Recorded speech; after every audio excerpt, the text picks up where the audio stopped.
Então,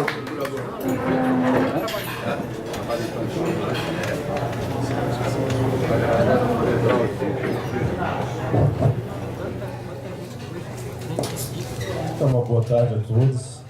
Agradecer ao Adriano e a todos os presentes pelo convite que foi estendido à minha pessoa, numa conversa informal que tivemos no Ministério Público do Trabalho, uma bela reunião, para tratar de um assunto importantíssimo, que é o desenvolvimento social aqui do Estado, o trabalho das entidades em favor daqueles mais necessitados, daquelas pessoas que precisam de uma ajuda diferenciada para corrigir algumas distorções que acontecem, não só aqui, mas no Brasil todo.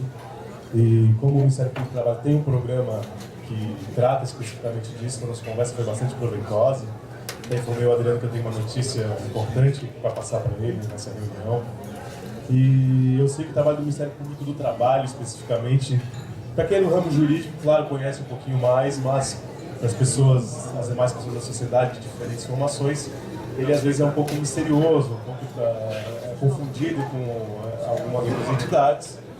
E acho que é válido para a sociedade como um todo e um público eclético e importante que tem o Rotary, de saber um pouquinho mais do que o Ministério Público do Trabalho faz, em que dimensões ele atua, não só aquela que todos conhecem de investigar e reprimir aquelas empresas ou aquelas entidades que acabam transgredindo a lei trabalhista, mas fazendo um trabalho muito mais amplo, às vezes, do que as pessoas imaginam. Então, por isso que eu aceitei de imediato o convite para estar aqui perante vocês, conversando um pouquinho sobre o Ministério Público e, eventualmente, tendo alguma dúvida de quem possa ter sobre a nossa atuação. Como se sabe, o Ministério Público do Trabalho não é o Ministério do Trabalho, né?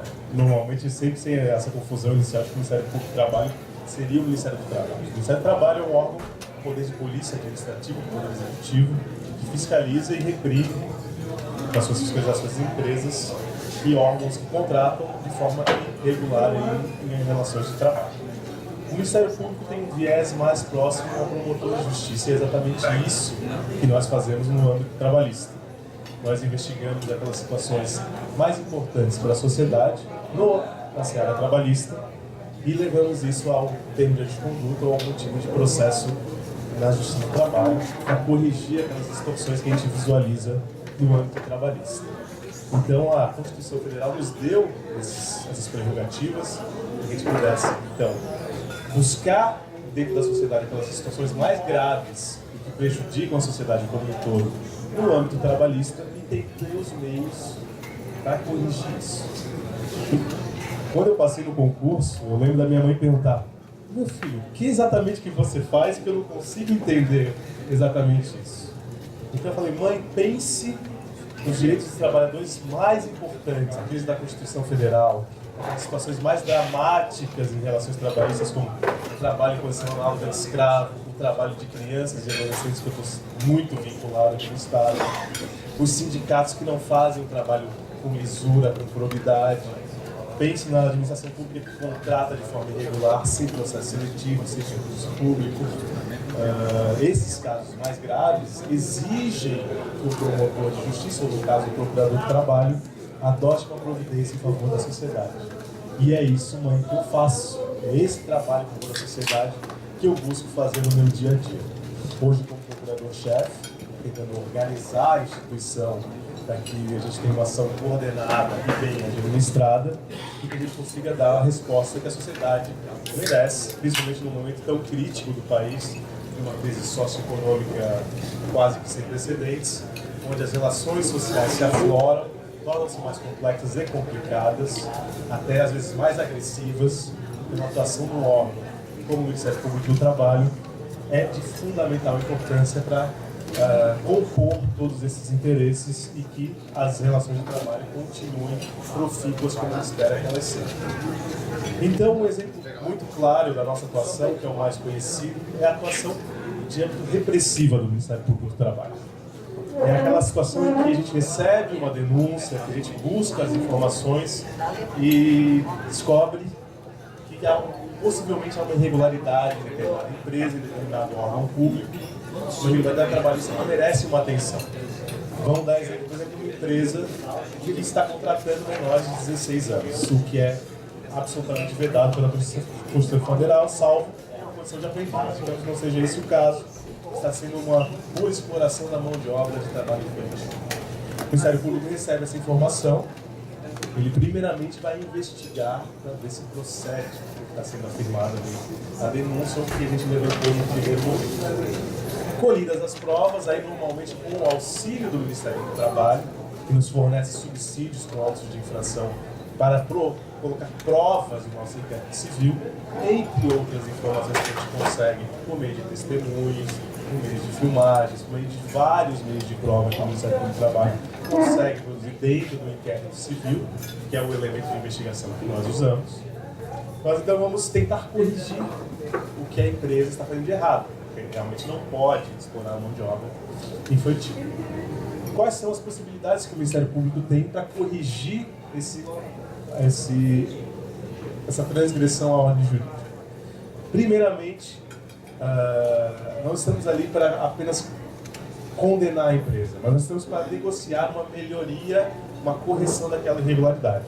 Então o Ministério Público do Trabalho possui um instrumento importantíssimo, que é exatamente o que eu mais gosto de usar, que é o termo de ajuste de conduta, que muita gente conhece como TAC, que é a abreviatura do termo de conduta, que é um documento com força executiva perante o judiciário, em que a empresa ou o empregador se compromete por escrito a cumprir todas aquelas cláusulas que estão no termo de conduta, nesse caso específico de não mais utilizar a mão de obra de menores de 16 anos, e só utilizar a mão de obra com as idades que a Constituição e a legislação permite, mediante e em algumas ocasiões, se a transgressão é muito grave, no próprio termo de conduta, um dano moral coletivo já de imediato em favor da sociedade. Para que isso? Para colocar amarras a mais para aquela situação que foi irregular em algum momento não volte a acontecer no futuro. É um trabalho pedagógico da condenação em tese, já no termo de ajuste de conduta, com multas astreantes para não descumprir o que foi pactuado, mas também um valor para reverter em favor da sociedade pela transgressão que aconteceu no primeiro momento. E esse é o trabalho mais comum do Ministério Público, é pegar situações desse tipo, pegar, por exemplo, situações que acontecem, infelizmente, muito inclusive ainda no nosso estado, que é o trabalho em condição degradante, principalmente nas fazendas no interior. Isso ainda acontece muito. É uma triste realidade, umas condições sem água potável, sem banheiro, sem quarto. Eu já peguei uma situação que me chocou muito, de crianças dormindo onde era um chiqueiro de porcos. E essas situações absolutamente degradantes ao ser humano. E o Ministério Público tem uma atuação específica em relação a isso, que se chama de resgate, em parceria com o Ministério do Trabalho e Emprego, de resgate desses trabalhadores e de recolocação no mercado de trabalho. É um trabalho árduo, porque está escondido nos interiores do Estado, em grandes fazendas ou menores propriedades, e que nos traz um desafio muito grande, porque envolve também uma matéria criminal, porque explora o ser humano a tal ponto que é também uma transgressão penal. Artigo 149. Então, essa interação de matérias nos traz uma atuação bastante diferenciada, em que a gente participa junto com os órgãos de fiscalização para resgatar esses trabalhadores, tutela todos os direitos trabalhistas que são envolvidos nessa relação, que todos normalmente são prejudicados, e traz também o Ministério Público Federal para processar penalmente, criminalmente, o transgressor, a pessoa que explora de forma irregular essa atividade econômica, utilizando mão de obra em condição análoga à de escravo. Isso normalmente reverte em significativas condenações, se formação civil pública ou em composição por termos de conduta, que normalmente o Ministério Público quer que se reverta em favor da sociedade. E esse tema eu vou deixar para o final, que é um dos principais pontos aqui de hoje. Num outro trabalho que o Ministério Público do Trabalho faz, além desse trabalho repressivo do dia a dia, é um trabalho pedagógico junto à sociedade civil, levando aqueles temas mais importantes para que haja uma educação sobre as situações mais periclitantes, digamos assim, principalmente aqui no nosso estado. Eu conduzi já a questão do trabalho infantil, 2 audiências públicas somente esse ano, e vou conduzir a terceira agora em outubro em Joinville, para comemorar o Dia da Criança. Então, consegui colocar para as empresas, para os órgãos públicos, a importância do Instituto da Aprendizagem como uma solução para um problema gravíssimo do trabalho infantil no Estado. Para quem não conhece, dá-se a impressão de que o Santa Catarina tem um estado absolutamente avançado em termos de direitos sociais, qualidade de desenvolvimento humano, que nós não teríamos um problema grave em relação à exploração do trabalho infantil. Mas é exatamente o contrário. Nós estamos no ranking do Brasil na 5ª ou 4ª posição do pior estado pelo alto índice de trabalho infantil que nós temos aqui. E, nossa, mas nós não vemos esse trabalho infantil aqui no estado. Como isso, Lu? Se nós formos no turismo, nas praias no verão, nós vamos ver várias crianças trabalhando de forma ilegal. Nós vamos no interior do estado, na agricultura, na pecuária, crianças trabalhando com animais, com maquinário, com agrotóxico, e isso é muito comum e é um problema, inclusive, cultural nosso, do nosso estado. De a gente, claro que é um desenvolvimento econômico, mas isso tem limites. E a nossa cultura de uma agricultura familiar, diferenciada, que tem realmente um valor significativo para nós, não pode ir além disso.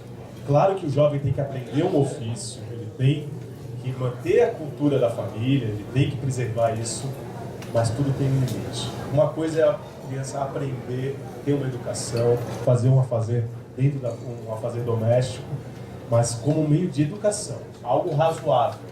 Quando se passa a ter uma produção em favor da família, aí nós estamos diante de um problema, onde a criança não mais está sendo educada, ela está produzindo para que a família possa ter um retorno financeiro, ou, na verdade, empresários que às vezes a relação ali é complexa, dá um arrendamento em favor de um terceiro que está se beneficiando indiretamente desse complexo todo. Ou até uma indústria que está por trás de tudo isso. Eu vou dar exemplo aqui, como eu trabalhei muito com isso, e às vezes as pessoas acham que eu pego no pé dos frigoríficos, mas é porque eu já visualizei muita coisa complicada nesse ramo. É um ramo difícil de atuar, mas o complexo produtivo do frigorífico não é só a produção da carne final que chega no consumidor.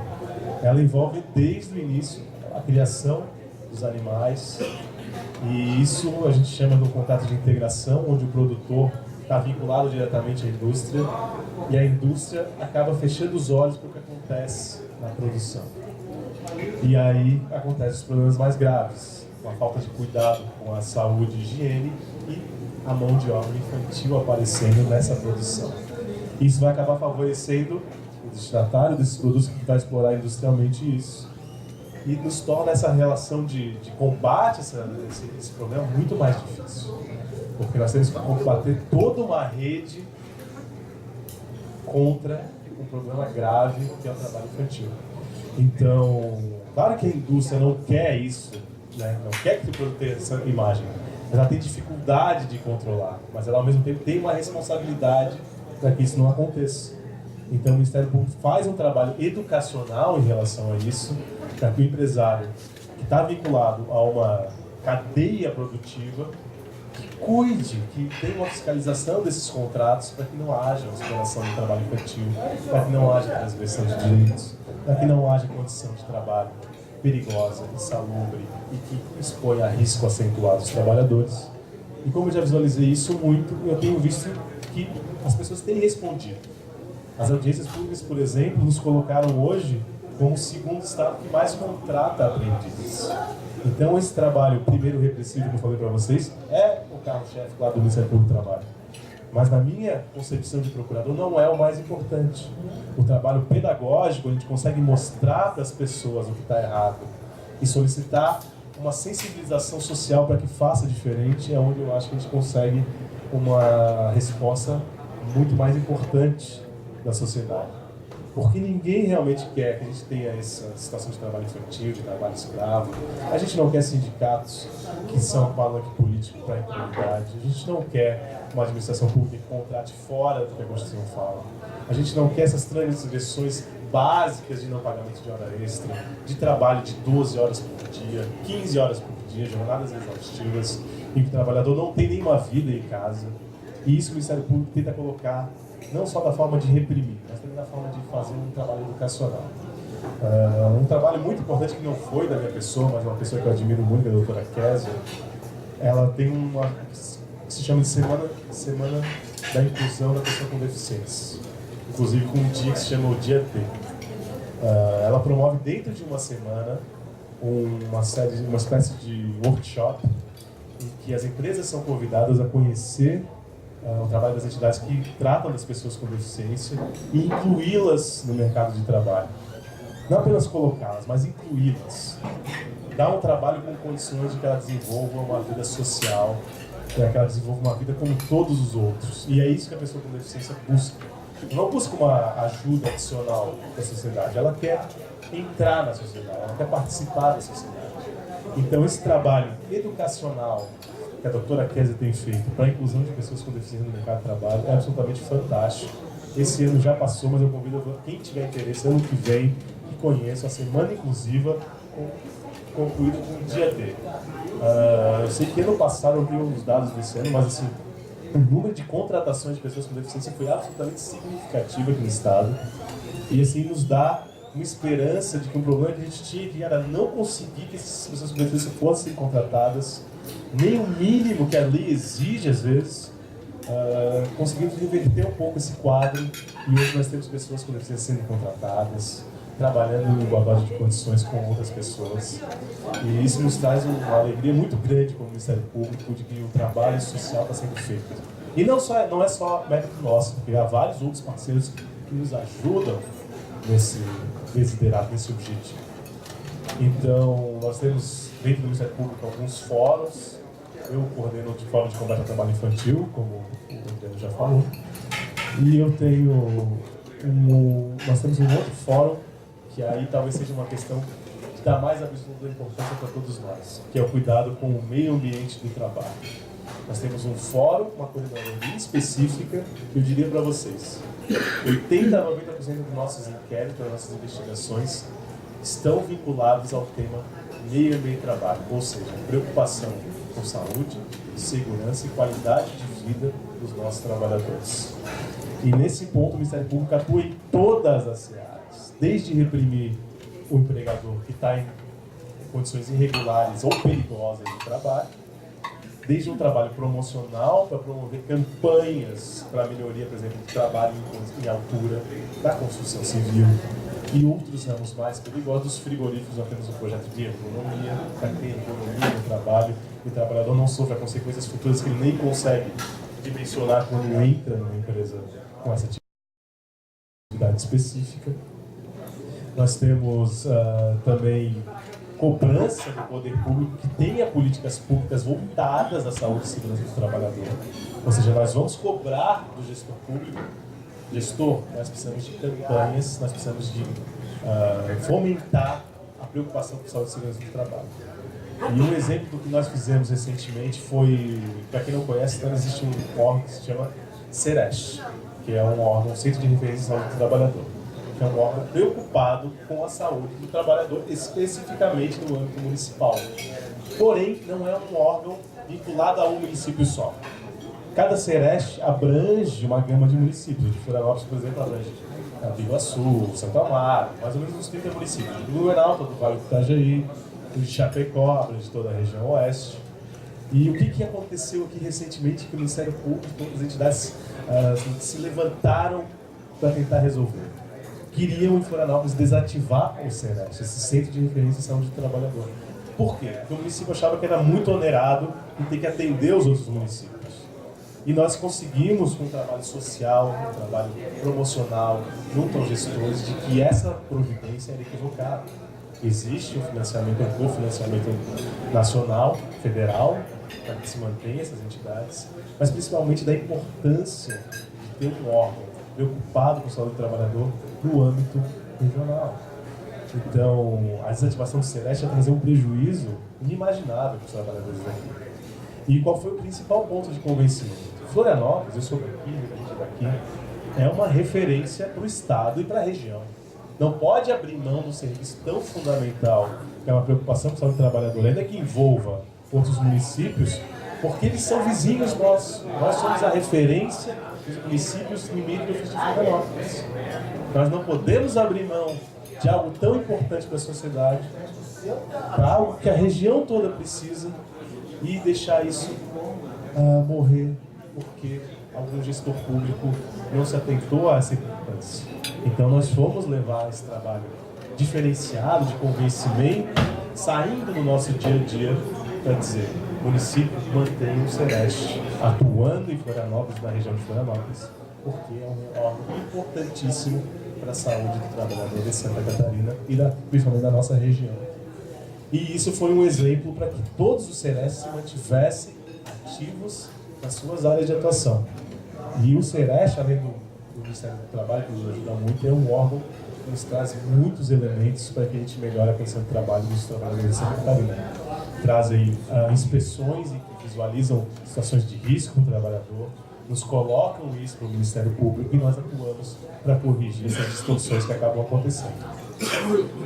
E eu sei que todo mundo está com fome, mas eu vou finalizar com algo que é muito importante para mim. Marcelo, procurador-chefe do Ministério Público do Trabalho, porque é algo que eu sempre quis desenvolver da melhor forma possível, que é conseguir transformar o nosso trabalho, que resulta em alguma condenação em valores monetários, em favor da sociedade.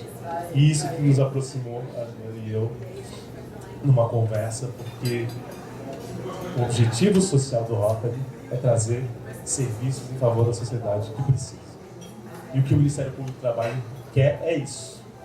Quando consegue algum tipo de valor numa ação civil pública que ajuizou, que houve condenação, que houve multa por descumprimento, ou no termo de conduta, onde houve multas ou condenação também em valores, de reverter isso em favor da sociedade. E diferentemente do Ministério Público Estadual, nós não temos um fundo que gerencia isso. Nós temos que fazer diretamente esse trabalho. Então, eu busquei lá em Chapecó criar ou melhorar uma sistemática que já existia do programa de destinação de valores, que eu chamo. Ou seja, essas empresas que acabam tendo que reverter um dinheiro em favor da sociedade, que o façam doando esse valor para entidades de cunho social que prestam serviço para a sociedade, das mais diversas esferas de preocupação com a questão da criança e do adolescente, dos idosos, das pessoas com deficiência, da questão de saúde e segurança do trabalho, para que o que houve de transgressão, vamos corrigir, vamos melhorar, mas vamos compensar a sociedade que precisa de um serviço importante para ela. Então, o Rotary lá de Chapecó foi agraciado com alguns valores, eu lembro muito bem, e reverteu isso em serviços de benefício social. E essa conversa que nos aproximou aqui, porque recentemente, há alguns dias atrás, eu lancei um edital de inscrição de entidades que queiram participar do nosso programa de destinação de valores em Florianópolis e aqui no estado, para deixar mais transparente, mais amplo, mais fácil o acesso das entidades que tenham um projeto. Eu sei que o Rotary tem alguns projetos muito interessantes que merecem uma atenção especial no Ministério Público do Trabalho, para que a gente tente reverter alguns valores da nossa atuação em favor de uma entidade que está preocupada em melhoria social, melhoria da condição das várias pessoas que aqui precisam em Santa Catarina. Então o edital está aberto, o Rotary vai se inscrever, vai levar nossos projetos. Evidentemente que quem controla a destinação é o procurador que oficia perante cada feito. Eu não tenho esse poder, essa caneta não é mais minha nesse momento como procurador-chefe. Mas eu estou fomentando junto aos procuradores que se atentem aos projetos mais importantes para a sociedade e façam essa revenção de valores. Claro que a entidade vai ser cobrada que use esse valor com transparência, no objetivo que ela se propôs, dentro do projeto que apresentou, e nós controlaremos isso depois. Mas como eu já tive várias experiências positivas com o Rotary, eu tenho certeza que a gente só tem a ganhar e aumentar o número de trabalhos sociais desenvolvidos em parceria com essa destinação de valores. Então, esse regulamento novo nos traz um caminho mais fácil, mais transparente, mais probo, para que a gente destine diretamente esses valores para as entidades que trabalham em favor da sociedade, que a gente conhece, sabe que tem uma preocupação social e são responsáveis por isso. E por isso que eu vim aqui hoje para dizer para vocês que eu espero que em breve nós consigamos trazer para o Rotary mais recursos para esse trabalho social que desenvolve. E não só o Rotary, todas as entidades preocupadas com o bem-estar dos mais necessitados aqui no estado. E agradeço mais uma vez o convite. Eu sei que o público aqui é seletíssimo, super atento ao que eu estava falando. Agradeço muito e um bom almoço a todos.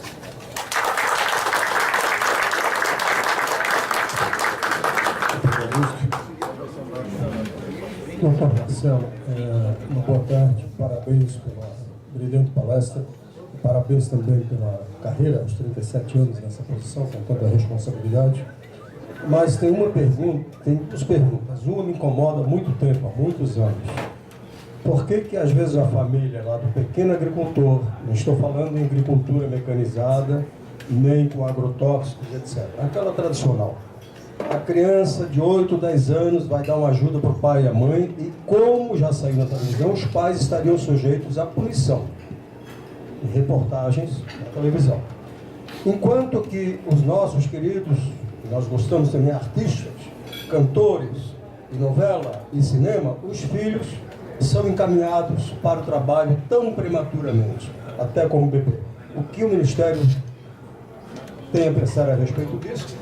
E a outra questão é o seguinte: quando a sua indicação de que Florianópolis deve manter determinado programa para os municípios da região, mas estão custo. Então tem que haver um acordo para que as despesas sejam divididas, porque senão o município único não vai aguentar mais 5, 6, 10 municípios. Seria isso. Muito obrigado. Bom, pessoal, essa dúvida realmente é muito comum perante o Ministério Público. E na questão da agricultura familiar, nós tentamos colocar um juízo de ponderação. Não tem como a gente pegar um ponto específico, aconteceu um trabalho, vamos condenar aquela família. Não é assim que o raciocínio que nós tentamos implementar nessa questão específica. Primeiro, a gente faz um programa pedagógico para que a gente evite a exploração do trabalho infantil, não a educação familiar. O que eu tento diferenciar numa situação desse tipo é o jovem, a criança está acompanhando o pai, aprendendo um ofício, eventualmente, sem prejudicar o estudo, sem prejudicar outras atividades como brincar, convívio social. Aí tudo bem, pessoal. Aí é um ofício que ele está aprendendo, é uma educação que ele está tendo, ele está ajudando em casa. Claro que ele não pode sair dirigindo um trator, pegando uma máquina pesada, injetando agrotóxico e coisas do gênero. Porém, quando ele começa a sacrificar um pouco da infância dele, a educação dele, e começa a produzir, aí eu vejo que há uma exploração do trabalho infantil, e é essa que a gente está condenando. Não é aquela primeira, que há uma educação, processo educacional familiar. Claro que há situações em que é difícil a gente definir exatamente o que está acontecendo. Mas se o jovem não está, a criança não está indo para a escola, a gente já sabe que é um elemento forte de que ela está tendo uma exploração do trabalho infantil. Se ela não está, ou ela está indo para a escola, mas ela não consegue nem ficar acordada durante a aula, mais uma situação preocupante. Se ela não convive com outras crianças, se ela não tem ela não brinca, alguma coisa está acontecendo. Então essas situações que o Ministério Público do Trabalho quer mudar. E eu sei, essa dúvida relativa ao trabalho infantil realmente aparece. Há procuradores que têm uma posição firme no sentido de não poderia ter nenhum trabalho artístico infantil. Eu tenho uma visão mais ponderada sobre o assunto, até porque tem uma convenção internacional da OIT que autoriza o trabalho infantil artístico, até porque eu sou absolutamente favorável à manifestação artística. Acho que é algo fundamental e não deveria ser tolhido algum talento excepcional num jovem adolescente, porém isso tem que ser liberado com cuidado. Não pode ser feito em condições em que a criança seja explorada também. Então, é possível autorização para trabalhar artisticamente? É possível, juridicamente é possível, autorizar inclusive internacionalmente. Mas o juiz que for autorizar isso tem que ter uma preocupação para que trabalhe poucas horas, para que tenha uma educação, para que os pais tenham acesso à criança, para que tenha um pedagogo junto. Assim, várias providências para que o trabalho seja desenvolvido de uma forma que não prejudique o futuro da criança e do adolescente. Porque várias histórias já saíram no mundo de jovens artistas que tiveram um futuro, uma vida adulta terrível. E isso o Ministério Público do Trabalho não pode, de forma alguma, corroborar. Então nós tentamos colocar, é possível o trabalho artístico? É possível. Mas juiz o faça, libere dentro de determinados regramentos protetivos da criança e do adolescente. Então essa é algumas situações, claro, que são difíceis de tratar, dizer, não, aconteceu, está errado ou está certo. A gente tem que ponderar a situação fática para dizer, pode ou não pode. O que tem que melhorar, o que tem que ser corrigido e o que a gente pode dizer, não, isso aqui é um trabalho que está sendo bem executado. O trabalho do artista, do cantor, a gente tem às vezes o trabalho no circo, que é muito familiar, que acontece, de difícil visualização, mas nós temos campanhas para que essas coisas mudem. E o último ponto, e o último ponto que foi levantado, que é uma preocupação que a gente teve também quando levou essa questão do Sereste para o município, é que o município de Florianópolis recebe uma verba da Renast, que é federal, que hoje ela é insuficiente, mas por muito tempo ela foi suficiente e nós questionamos até se o município estaria usando de forma adequada o todo. Eu sugeri e acho que seria importante que houvesse realmente uma coparticipação dos municípios beneficiados pelo serviço. Confesso que eu não sei se isso realmente aconteceu, o que foi negociado ou pactuado entre os municípios para que o Celeste de Florianópolis continuasse atuando na região. Talvez algum compromisso desse tipo, seja agora ou no futuro, porque realmente faz sentido. Seja com financiamento monetário ou com a liberação de servidores para o Celeste de Florianópolis, que também é possível. Então, eram algumas ideias que eu tentei negociar nessa época, porque a gente, claro, não quer ser irrazoável, vamos dizer, vai fazer e pronto e se vira. Ninguém quer uma solução dessa porque não é justa. A gente quer, que o município use a verba que ele recebe federal, da melhor forma, da forma como a lei prevê. E se ela for insuficiente um dia, talvez até hoje eu imagino que seja, não vou fechar meus olhos para dizer que acho que, se não me engano, é R$20 mil por mês, não é suficiente para manter um serviço desse tipo. Então, que haja uma participação dos outros municípios. A participação é justa, seja com servidores, seja com financiamento monetário mesmo, de recursos. Talvez o Sereste pegar alguns recursos também oriundos do trabalho do Ministério Público, enfim, tem soluções. Ninguém quer impor aqui ao município um ônus que ele não consegue arcar. Mas nós queremos que o serviço seja mantido da melhor forma possível. Então, compor esses interesses com o Ministério Público é muito importante para nós. Então, eu confesso que eu não sei qual foi o resultado, mas foi revertido esse processo. E eu acho que no futuro, alguma negociação desse tipo vai ter que existir para que o serviço seja mantido para a região toda, com uma participação regional, evidentemente, seria perfeito para que o serviço não voltasse a ser questionado no futuro. E a gente não quer. O serviço continue e melhore. E a coparticipação, com certeza, seria o melhor caminho. Obrigado, doutor Marcelo. Fantástica palestra, todo mundo atento. Aliás, agora nós vamos... Não, dado adiantado da hora, nós vamos encerrar a discussão. Dado adiantado da fome. Depois. E em off. Mas então eu vou entregar o certificado de agradecimento ao Marcelo.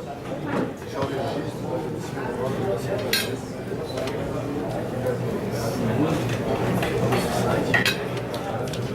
Inclusive a palestra está gravada.